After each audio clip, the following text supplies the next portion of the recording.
Quero cantar pra você o canto mais lindo. Quero cantar pra você, pro seu coração. Boa noite a todos. Sejam todos bem-vindos. A Casa Espírita Luz de Jesus está muito feliz por vocês estarem aqui. Nós teremos hoje a palestra com o Ivonei Giordani sob o título Questões Diversas sobre o Espiritismo. Se pudermos agora todos fechar os nossos olhos, elevar o nosso pensamento a Deus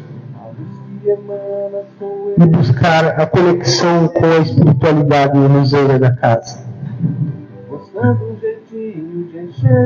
Eu vou ler a mensagem 81 do livro Via de Luz de Chico Xavier.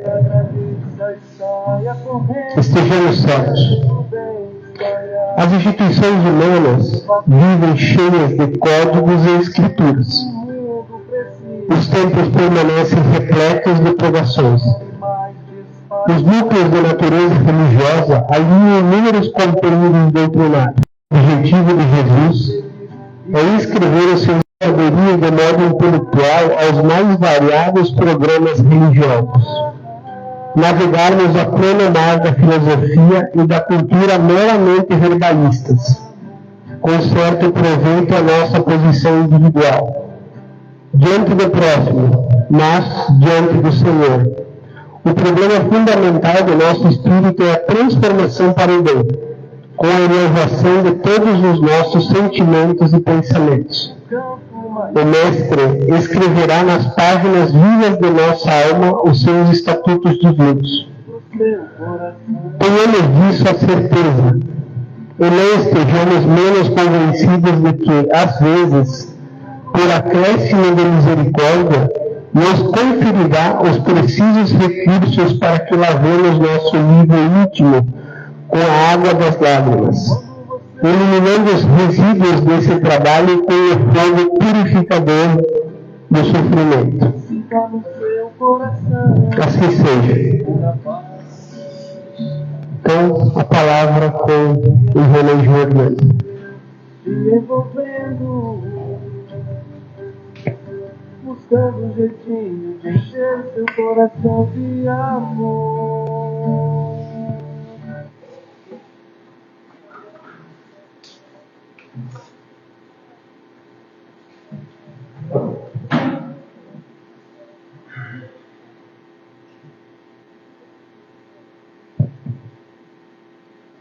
Já fui escravo, já fui senhor, já fui soldado, já fui civil, já fui mendigo, já fui doutor, já fui mulher, já fui homem, já fui aluno e professor.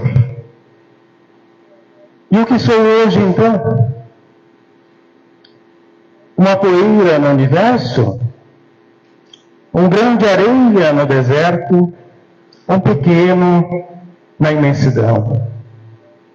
Muito imperfeito ontem, hoje e provavelmente amanhã. Colho os frutos do passado. Hoje plantarei a caridade, para amanhã colher a evolução de um espírito amigo. Agora sim, boa noite a todos, que a paz de Jesus e o amor de Maria nos acompanhe nessa noite. O tema que nós vamos então trabalhar nessa noite são questões diversas sobre a doutrina espírita. Há um tempo atrás eu recebi alguns questionamentos de alguns irmãos, de alguns conhecidos, sobre questões diversas relacionadas ao Espiritismo, de pessoas até que iniciavam a adentrar a casa e que me pareceu pertinente se pudesse então juntá-las num compêndio e trazer como informação, porque muitas das vezes é necessário que nós retornemos à base. Retornemos então ao princípio, porque a base ela é o ponto principal para que o conhecimento, principalmente da doutrina espírita, possa então se fazer presente e latente na nossa existência.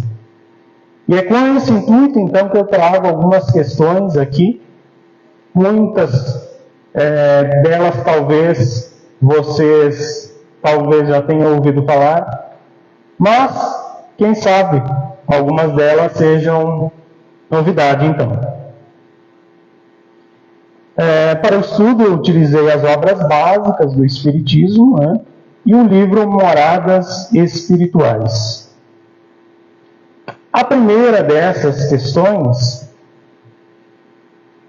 é a seguinte: quando e onde e por que por quem foi fundado então o Espiritismo? Então, o Espiritismo tem seu berço na França no século XIX, quando Allan Kardec, pseudônimo de Hippolyte Léon Denisard Rivail, iniciou então uma série de estudos sobre a manifestação dos espíritos. Kardec observou o fenômeno nas mesas girantes, sessão de contato com os espíritos, então de pessoas ditas mortas, desencarnadas. Então, como podemos ver, Kardec, esse grande estudioso, fez essas reuniões e começou nesses estudos dessas manifestações. E a partir daí, ele codifica várias dessas perguntas, desses questionamentos, nessas obras chamadas, então, básicas do Espiritismo, onde muitas delas são compostas, então, de perguntas e respostas. E a partir daí, surge,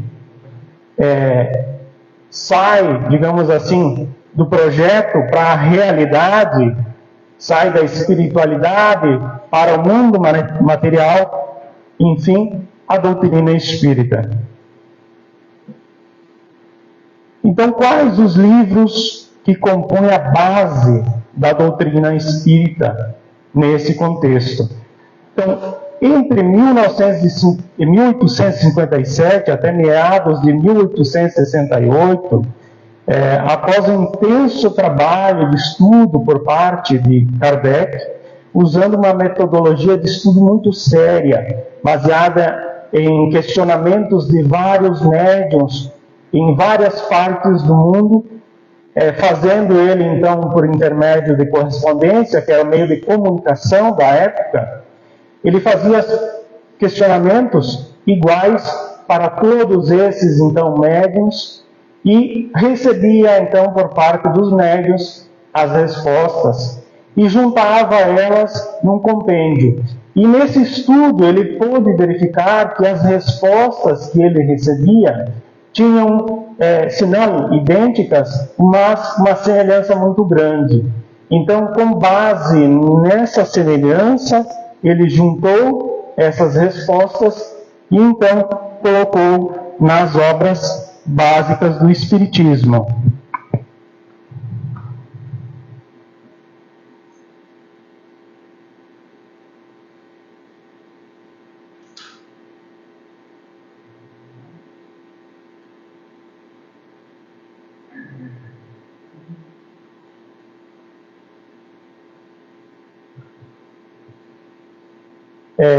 Nesse concurso, então, da formação das obras básicas, Kardec acabou por deixar um compêndio de informações muito grande, que, após a sua morte, amigos próximos e que já simpatizavam-se com a doutrina, juntaram essas informações e lançaram, então, o livro chamado Obras Póstumas, que nada mais são do que todas as informações que Kardec já havia feito em estudo, e então trazendo mais um livro para todo esse processo. Mas, basicamente, os livros que compõem a doutrina espírita, a base, são o Livro dos Espíritos, o Livro dos Médiuns, a Gênese, o livro que é o Espiritismo, o Evangelho,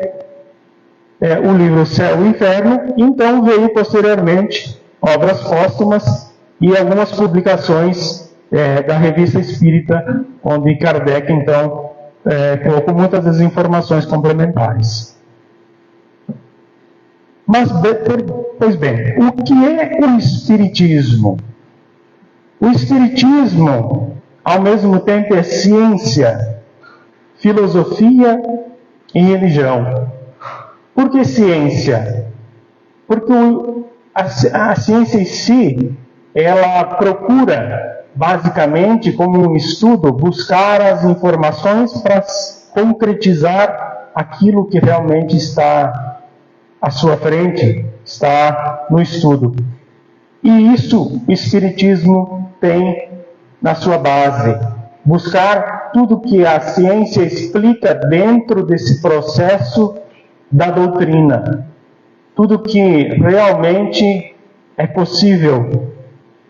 E, do mesmo modo, é a forma de buscar, a forma de querer mais informações, de querer buscar cada vez mais as informações para o nosso conhecimento, para o nosso crescimento. E nesse contexto filosófico, é aquilo que moralmente nos coloca diante de todo esse processo. E é esse estudo da moralidade, da forma filosófica, onde então a gente pode compreender. E é uma religião porque a religião nos faz essa ligação com um plano superior, nos faz essa ligação com Deus, com esse ser criador, com essa fonte geradora de todo o universo. Então, essa tríade é o que compõe basicamente o Espiritismo. O Espiritismo acredita ou fala de Deus? Sim. Inclusive, é uma das primeiras perguntas do Livro dos Espíritos. onde Kardec faz o seguinte questionamento: quem é Deus? E os espíritos responderão a Kardec: Deus é a inteligência suprema, causa primária de todas as coisas. Então Deus é esse ser, essa fonte geradora, como queiram chamar, que basicamente tudo cria, tudo gera. Nós, na nossa dificuldade humana ainda de entendimento, nos é difícil compreender essa ideia de Deus. Nos é ainda muito vaga. Muitos ainda se usam de uma imagem de um ser, talvez, se assim a sua fé necessite. Mas, nesse quesito, ainda nos é difícil essa compreensão. Mas o que importa é entendermos que Deus nos criou, que esse ser cria tudo, gera, e que o Espiritismo sim tem a crença em Deus e fala desse Deus e dessa fonte onipotente e criadora. O Espiritismo possui rituais, então, de batismo, casamento, entre outros. Possui sacerdotes. Então, o Espiritismo basicamente não possui nenhuma ritualística, como outras religiões a possuem. Entende que, basicamente, esses rituais não seriam totalmente necessários. Então, dentro da grande parte das casas espíritas, nós não veremos imagens, ou então festas ou cultos de algum gênero. A prática espírita, basicamente, dentro da casa espírita, ela é de uma forma a trazer a simplicidade, a trazer sobre nós as emoções, a trazer sobre nós o conhecimento, a trazer sobre nós a busca que nós devemos ter em entender-se como seres encarnados, como seres em processo de evolução, e que precisamos entender tudo que nos rodeia, e da mesma forma que precisamos evoluir constantemente. Então, basicamente, dentro da doutrina espírita, do Espiritismo, não se possui nenhum tipo de batismo, ou sacerdotes, ou sacramentos, como queiram assim. Qualquer pessoa pode frequentar uma casa espírita, assistir palestras? Sim, basicamente qualquer pessoa. A doutrina espírita, o Espiritismo, não faz distinção de religião, não faz distinção de que fé cada um professa. Ela acolhe a todos de braços abertos, acolhe a todos que queiram vir conhecer, entender essa doutrina consoladora, essa doutrina que nos traz muitos esclarecimentos para a nossa vida cotidiana e para tudo que nos cerca, para tudo que nos rodeia. Então, as portas de toda casa espírita com certeza sempre estarão abertas a todo irmão, seja ele de qualquer religião, para estar aqui. A casa espírita pede ofertas em dinheiro, cobra dízimo aos frequentadores?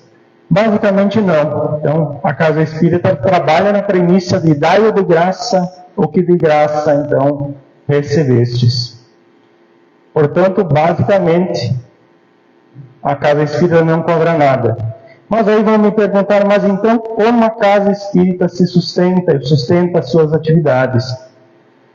Sustenta basicamente com doações, as pessoas às vezes auxiliam, sustenta basicamente algumas casas espíritas, a casa espírita que eu frequento, com base em contribuições dos próprios frequentadores, trabalhadores da casa, e então também por alguns eventos, seja ele rifas, chás, qualquer outra forma, onde então possa se buscar algum meio de arrecadação, para então haver essa sustentabilidade das casas, porque tudo aqui tem custos, né? Qualquer casa, qualquer região vai ter custos de água, de luz, enfim, outros custos necessários às manutenções básicas. Então essas manutenções básicas são providas dessas formas basicamente. Para que serve então o atendimento fraterno, o passe e a água fluidificada? O atendimento fraterno é a porta de serviço edificante aberta a todas as criaturas que perderam o rumo ou se perderam em si mesmas. O atendimento fraterno objetiva acender luz na treva, oferecer roteiro no labirinto, proporcionar esperança no desencanto. Isso conforme as palavras de Joana de Ângeles. E, basicamente, o tratamento disso tudo são passe e água fluidificada. Fazendo uma analogia no atendimento médico, às vezes a gente precisa desse atendimento médico, então vai ao consultório, no consultório o médico vai nos questionar como estamos e a gente então vai relatar qual a nossa condição, como estamos naquele momento, quais as dificuldades que estamos passando, quais as dores que estão nos afligindo. Então, fazendo essa analogia, de certo modo, isso é o atendimento fraterno. Aquele momento que nós deixamos o nosso coração abrir, colocamos então as nossas sensações, as nossas dores, para que o outro que está ali, nos ouvindo, possa, de alguma forma, nos aconselhar, nos orientar, nos esclarecer. E da mesma forma, fazendo uma analogia, o médico então irá nos receitar alguma medicação, alguma coisa que nós estamos precisando. Assim é o tratamento do passe, assim é o tratamento da água fluidificada.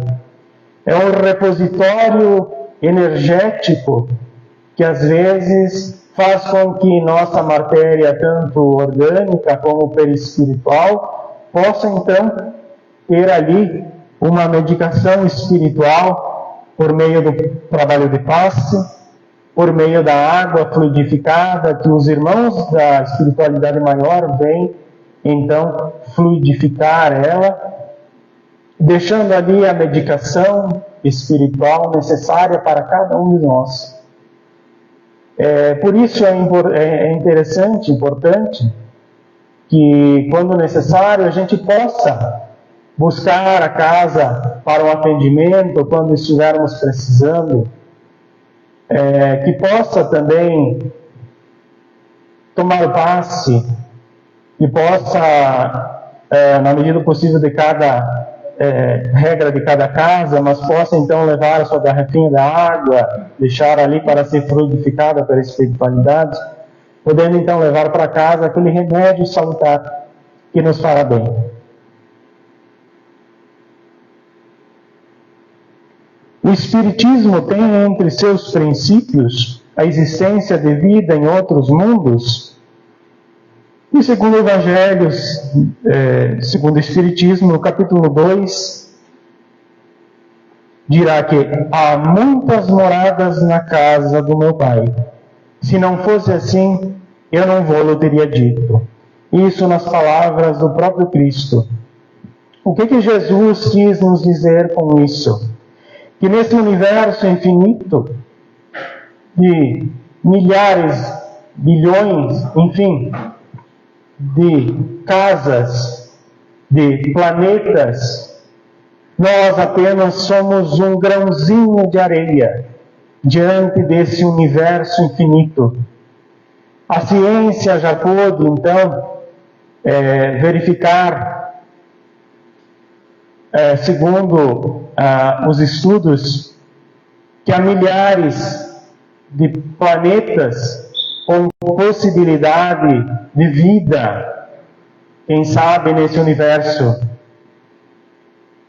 Então pensemos, um universo tão grandioso, seríamos nós hipócritas se achássemos que nós, humanos, somos os únicos seres inteligentes por esse universo inteiro. A vida lá fora, a vida em outros lugares, e cada lugar desses é uma morada, onde Deus nos permite, hora ou outra, estagiar, hora ou outra estar, pois estamos nesse plano terreno como viajantes, numa experiência humana com a possibilidade de evolução, para que, no momento oportuno, possamos nós estarmos em outro planeta, com outras condições, e lá também estagiar no nosso processo de evolução, no nosso processo de crescimento, naquele processo que objetivamos, então, chegar à angelitude maior, chegar ao objetivo de evolução de todo ser encarnado. Então, assim, há muitas moradas na casa do Pai, como bem Jesus nos deixa dito. O que o Espiritismo informa, então, sobre Jesus? Na questão 626 do Livro dos Espíritos, qual é o tipo mais perfeito que Deus tem oferecido ao homem para lhe servir de guia e modelo? E a espiritualidade responde: é Jesus. Nas palavras de Kardec, para o homem, Jesus constitui o tipo da perfeição moral a que a humanidade pode aspirar na Terra. Deus nos oferece como o mais perfeito modelo, e a doutrina que ensinou é a expressão mais pura da lei do Senhor, porque sendo Ele o mais puro de quantos tem aparecido na Terra, o Espírito Divino o animava. Então Jesus é esse modelo da humanidade, o modelo a ser seguido.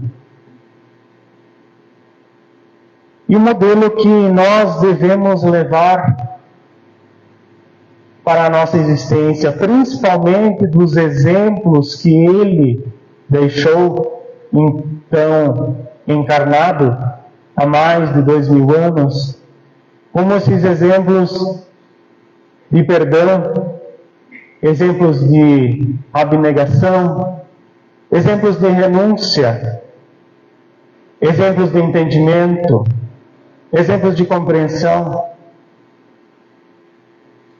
que devemos nós usar e instalar na nossa existência, na nossa vida cotidiana, na nossa vida diária, para que então, com esse exemplo do Cristo, possamos nós galgar as dificuldades ainda das nossas imperfeições humanas, um pouco mais, um passo a mais nessa escala de evolução. Então, o Cristo é o exemplo vivo de tudo isso. O Espiritismo acredita ou venera santos.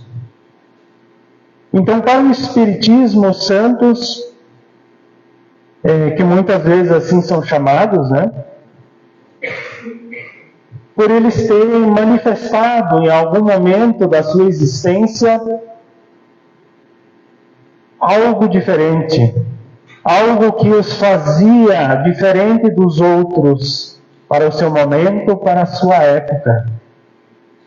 E muitas das vezes, isso que os fazia diferente, nada mais era, na nossa visão de espíritas, que a mediunidade. Exemplos da mediunidade são tantos. Nesses tantos irmãos que, quando vieram ao plano terreno, buscaram de alguma forma desempenhar aqui a missão a que foram atribuídos. Como Francisco de Assis, como Santo Agostinho, como a própria Maria, mãe de Jesus. Tantos desses exemplos que fazem com que esses irmãos então possam ser chamados de santos. Podem ser chamados de qualquer outro nome, mas são exemplos como Jesus, que vem e desempenham algo não só para si, mas para a humanidade inteira, para tantos outros, relegados às vezes do caminho, que puderam pela mão desses irmãos receber um pouco de auxílio, um pouco de luz, uma palavra amiga, quem sabe.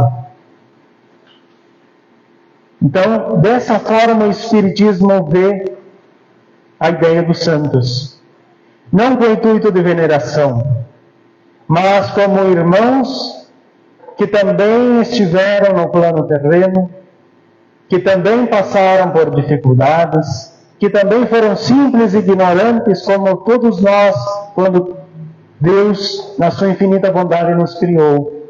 E evoluíram dia a dia cada vez mais, ao ponto de serem considerados espíritos um pouco mais elevados. Então, dessa forma, podemos ver esses irmãos nossos. Onde vivem e o que fazem os espíritos desencarnados? Então, meus irmãos, para quem acha que quando a gente morrer vai para o descanso eterno, eu sinto em lhes informar que não é bem assim. A vida, ela continua no plano espiritual, o trabalho continua no plano espiritual, o aprendizado continua e é constante. E desse aprendizado que nós aprendemos aqui, também nós aprenderemos muito mais no plano espiritual. A vida não se finda com a morte. A morte nada mais é, como a própria doutrina nos explica, uma passagem para a nossa verdadeira casa, o plano espiritual, de onde um dia nós partimos e de onde um dia nós retornaremos. E lá no plano espiritual, então, existem várias colônias, como a espiritualidade nos informa. E para cada colônia espiritual, existe então ali irmãos que, por sintonia, no momento do desencarne, podem então adentrar determinadas colônias. No Brasil, exclusivamente, existe uma quantidade, uma gama enorme de colônias. Algumas delas exemplificadas então ali pelo slide que vocês podem ver, que é parte integrante então do livro Moradas e Espirituais. E essas habitações, elas, digamos, são muito superiores à nossa visão do que nós temos hoje no plano físico. Quem pôde ver o filme Nosso Lar, teve de uma forma, logicamente, na ficção, mas um pequeno traço de como são, basicamente, as colônias espirituais.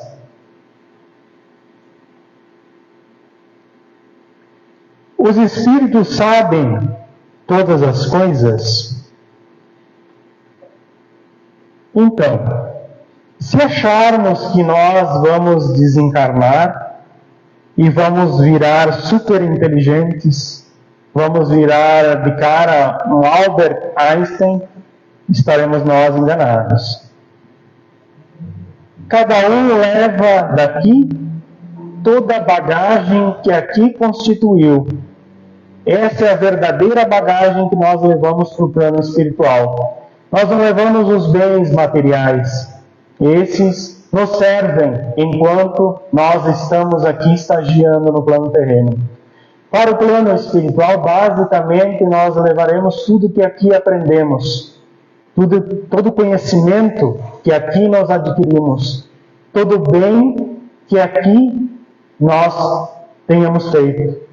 E também todas as falhas e apenas às vezes todo o mal que é também aqui, de uma forma ou de outra, às vezes a gente acaba tendo que tenha cometido. Então, nós seremos lá nada diferente do que nós somos aqui. A única diferença é que quando estivermos no plano espiritual, a nossa mente se expande, se abre, a nossa visão se abre, de modo que tudo se torna mais claro, tudo se torna mais latente, tanto as dores como as coisas positivas. Então, procuremos aqui fazer tudo que há de bom, tudo que há de melhor, porque se fizermos coisas boas aqui, no outro lado, com certeza colheremos muito mais coisas boas. Nos sentiremos muito bem no momento da nossa partida e no momento da nossa chegada. Ao contrário, também isso será latente. Então analisemos nas nossas vidas que os espíritos não sabem tudo, mas que com o desencarne isso se torna um pouco mais amplo na nossa visão. E conforme as nossas questões morais e tudo que aqui a gente adquiriu de conhecimento. Como posso, então, entender a reencarnação? Uma dessas questões que eu recebi questionamento, pois a pessoa não conseguia entender como ela desencarnaria, em outro momento ela retorna para o corpo físico. E a reencarnação é um instrumento da misericórdia divina. E através desse instrumento da misericórdia divina, é que nós temos a oportunidade de vir para o plano terreno, encarnar, passar aqui uma existência, às vezes cometendo algumas falhas, às vezes acertando em outros momentos, pois nós não somos perfeitos. Se estamos aqui encarnados nesse plano terreno, é que ainda necessitamos muito evoluir. E nesse passar da evolução, a melhor forma, digamos assim, para nós entendermos a reencarnação é nos perguntarmos, às vezes, quando nos deparamos diante dos nossos olhos, com uma criança que nasce com problemas físicos, sem um braço, sem uma perna, com dificuldades mentais. Seria Deus injusto? Ou seria justo uma criança nascer nessa condição, enquanto outra nasce sã, sem problema nenhum? Aí está a verdadeira chave para entender a reencarnação. Por quê? Porque Deus permite, então, que se cometemos falhas num outro momento, numa vida anterior, Ele permite que nós regressemos ao mundo terreno, numa outra oportunidade, e ali, então, possamos, digamos que, pagar o boleto da dívida que nós tínhamos lá atrás. Então, essa é realmente a ferramenta reencarnação. Entender que se renasce porque ainda não se é perfeito, ainda se tem necessidade de aprendizado, principalmente. Se retorna aqui com essa oportunidade que Deus nos dá na sua infinita bondade de aprender novamente, com a falha, com o erro, com a resignação diante da dificuldade, para então evoluir e aí na próxima oportunidade não cometer a mesma coisa e assim degrau a degrau subindo nessa escala de evolução. O espírito sempre retorna no mesmo sexo, seja homem ou mulher? Não necessariamente. O espírito muitas das vezes pode passar várias existências vindo no sexo masculino e de repente há uma necessidade, seja ela imposta por alguma situação, ou seja ela por escolha própria, ou seja ela por uma prova, ele decide mudar, porque aquela prova num corpo, digamos, feminino, ou vice-versa, feminino para o masculino, pode então ser mais proveitoso, o espírito vir naquele corpo e reencarnar naquela forma. Então o espírito em si, a essência, ela não possui sexo. O masculino e o feminino, na espiritualidade, basicamente, não existem. Cada um de nós, basicamente, tem dentro de si, na sua essência, o feminino e o masculino, convivendo ali. E se conseguirmos compreender essa essência, esse feminino e esse masculino irão conviver em harmonia dentro de nós, nesse sentido. Então, o espírito não reencarna, basicamente, só em um sexo. Ele tem a oportunidade de passar por ambos, para então ter ali a experiência necessária à sua evolução. Os espíritos podem reencarnar em corpos de animais? Eu digo a vocês que não. Por quê? Porque a doutrina espírita nos explica que existe um processo de evolução, onde, basicamente, no processo de evolução, o ser, inicialmente, estagia em vários estágios diferentes da matéria. Inicialmente no mineral, depois no vegetal, depois no animal, e aí, quando toma consciência e se torna um espírito individualizado, ele então estagiará como humano, como ser pensante, a partir desse momento onde ele consegue discernir e ter noção das suas ações e dos seus pensamentos.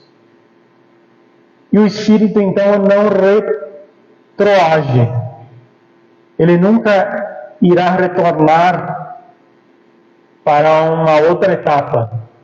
Então nós basicamente não podemos reencarnar como animais, porque nós já em um determinado momento da nossa existência, seja aqui ou em outro planeta, nós já estivemos na condição de animais. Evoluímos e hoje estamos na condição de humanos. E assim sucessivamente vamos evoluindo.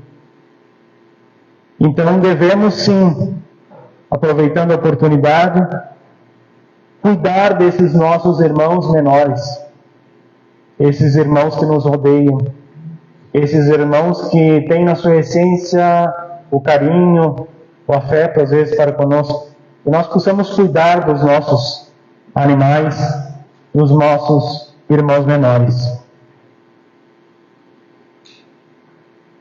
Somente pelo Espiritismo se pode ter contato com os espíritos? E eu diria que não. As relações, então, com os espíritos, elas são constantes e são muito antigas.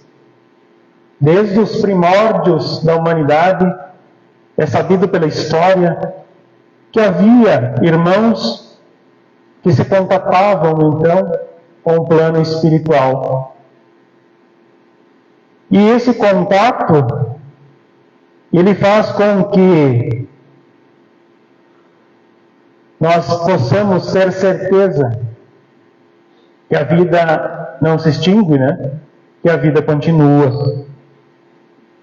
Pela imagem, podemos, como exemplo, ver nossos irmãos druidas, há muitos séculos atrás, nossos irmãos egípcios, que tinham muito conhecimento voltado à questão da espiritualidade e que já mantinham esse contato com os irmãos da outra esfera, da esfera espiritual.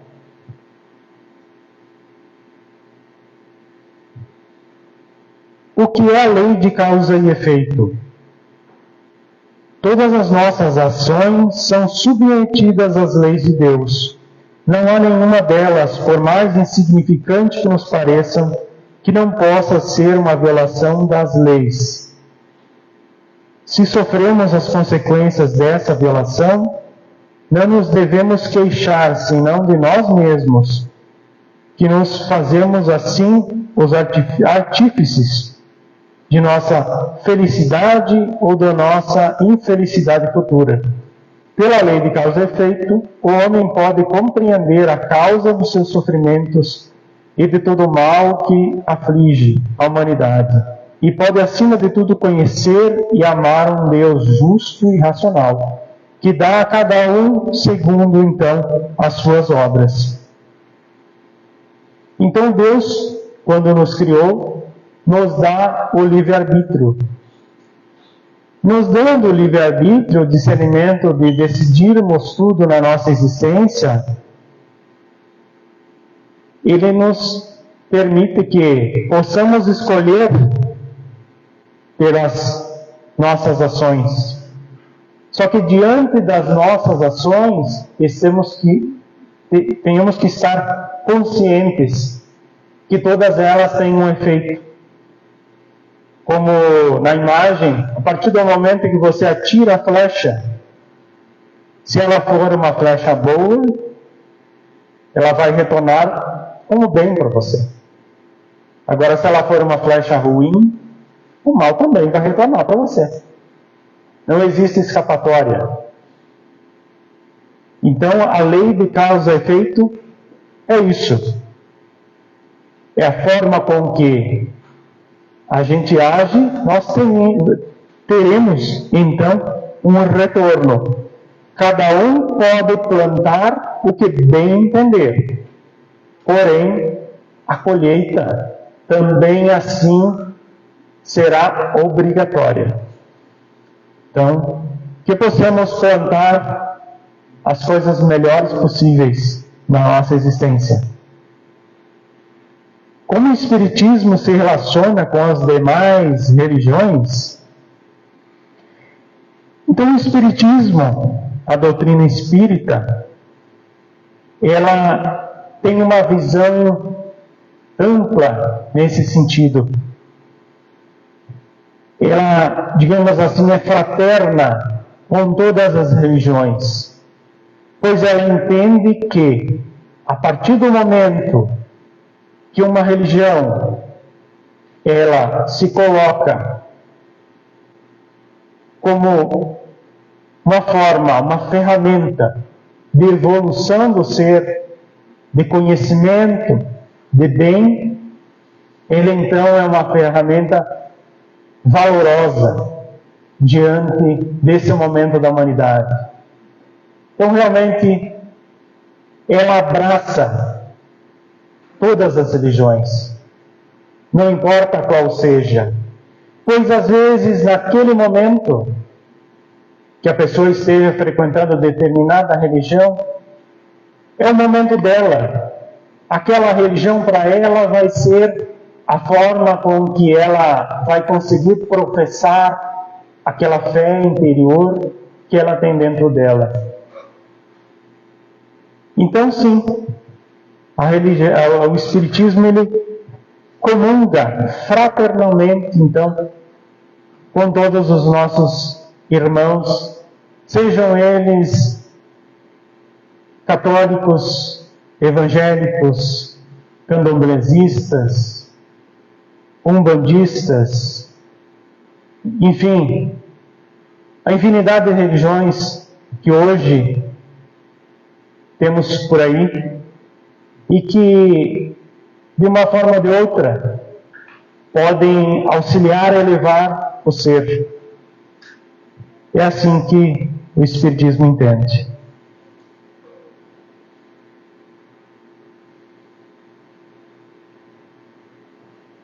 Para finalizar, trago então aqui uma pequena mensagem do irmão José Tadeu.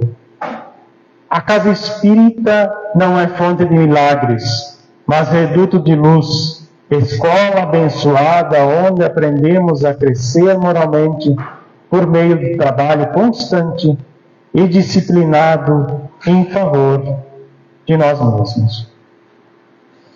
Então agradeço a atenção de todos e que possamos sair por aí semeando amor, semeando a paz, semeando a alegria. Que assim, com certeza, Deus, na sua infinita bondade, sempre estará conosco. Obrigado a todos, tenham todos uma boa noite.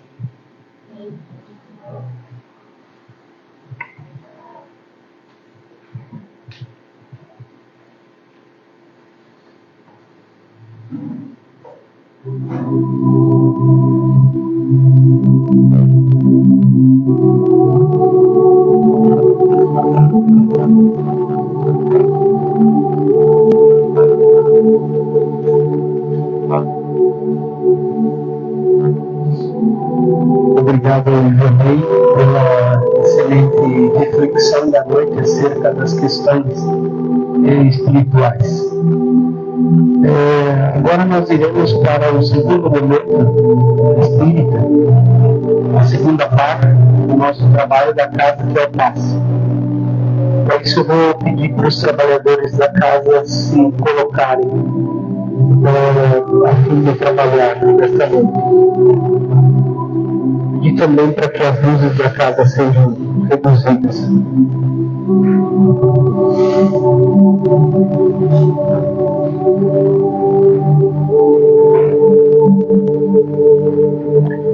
Fechamos novamente os nossos olhos,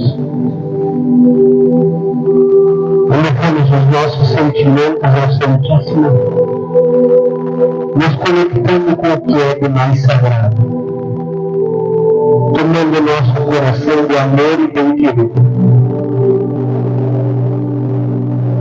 Deus, nosso Pai, que sois todo poder e verdade, dai força àquilo que passa pela provação, dai luz àquilo que procura a verdade, pondo no coração do homem a compaixão e a caridade. Deus, dai ao viajor a estrela guia, ao aflito a consolação, ao doente o repouso. Pai, dai ao culpado o arrependimento, ao espírito a verdade, à criança o guia, ao órfão o pai. Senhor, que a vossa bondade se estenda sobre tudo que criaste. Piedade, meu Deus, para aquele que não vos conhece, esperança para aquele que sofre, Que a vossa bondade permita aos Espíritos Consoladores derramarem por toda a parte a paz, a esperança e a fé. Deus, um raio de luz, uma centelha do vosso amor pode abraçar a terra. Deixe-nos beber nas fontes dessa bondade fecunda e infinita, e todas as lágrimas secarão, todas as dores se acalmarão. Um só coração, um só pensamento subirá até vós, como um grito de reconhecimento e amor. Como Moisés sobre a montanha, nós nos esperamos com os braços abertos. Ó poder, ó bondade, ó beleza, ó perfeição. Queremos de algum modo alcançar a vossa misericórdia. Deus, dai-nos a força de ajudar o progresso a fim de subirmos até vós. Dai-nos a caridade pura. Dai-nos a fé e a razão. Dai-nos a simplicidade que fará de nossas almas o espelho onde se deve refletir a vossa imagem santa. Que assim seja.